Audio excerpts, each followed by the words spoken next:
Welcome back to Ask Arna. Today we're going to talk about the challenging relationship. Thank you for watching my YouTube Ask Arna channel, and don't forget to hit the subscribe button right below. How do I navigate a challenging relationship without losing all my energy, without feeling terrible, without really being down in the dumps and downright depressed? Well, what I say is our relationships exist in a challenging way because it is all about healing. So what happens is we attract people into our lives that are there to bring up our issues. What happens is that pain brings up negative energy that lives inside of us. It's almost like I'm going down this rabbit hole and it's getting darker and darker and darker. How do I stop this process? Well, guess what?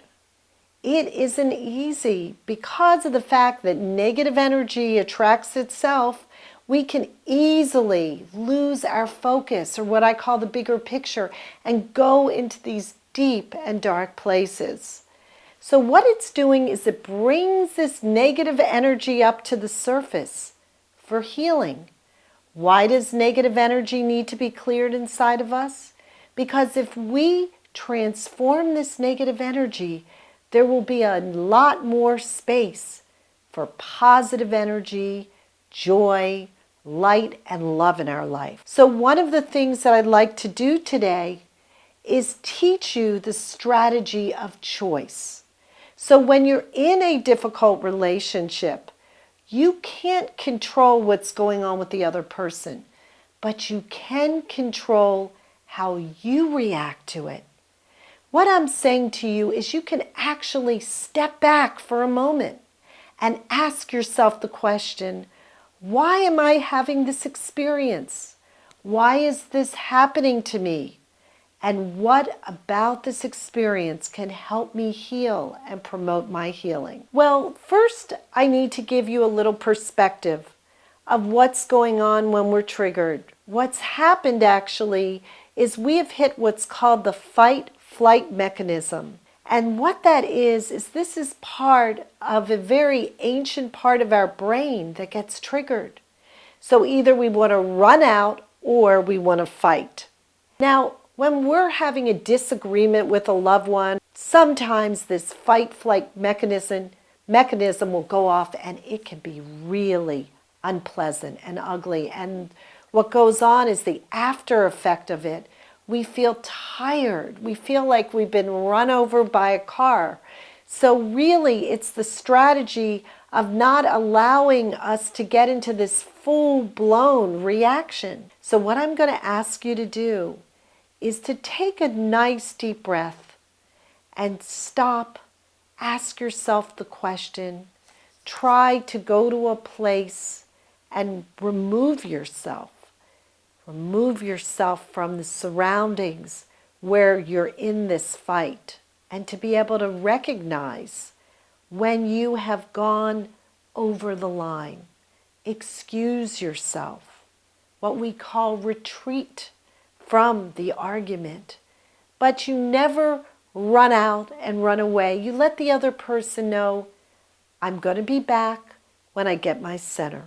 So it's really about having tools to regain your center. So you excuse yourself, and at that point you go to a quiet place. You ask yourself the question, why am I having this experience? And you allow the answer to come. And it will come for you. And once we receive the answer, it's time for self-care. And what does self-care mean? Well, self-care translates to self-love. And self-love is really being in a place where you can forgive yourself, and where you can acknowledge yourself, where you can hear yourself, and you can also release judgments that you're holding against yourself. And a lot of these judgments come up and are reflected by others. So part of being able to have good self-care is to make sure that we get enough sleep, that we don't interact with people and people we love and that we're in relationships with when we're tired, when we're hungry, when we're not feeling our best. So we need to know where we are. We need to go, am I taking care of myself? Am I being self-honoring? And we need to maintain this on an everyday basis. This is not a one-shot deal. It's really about mastering self-care. Thank you for watching my YouTube Ask Arna channel, and don't forget to hit the subscribe button right below.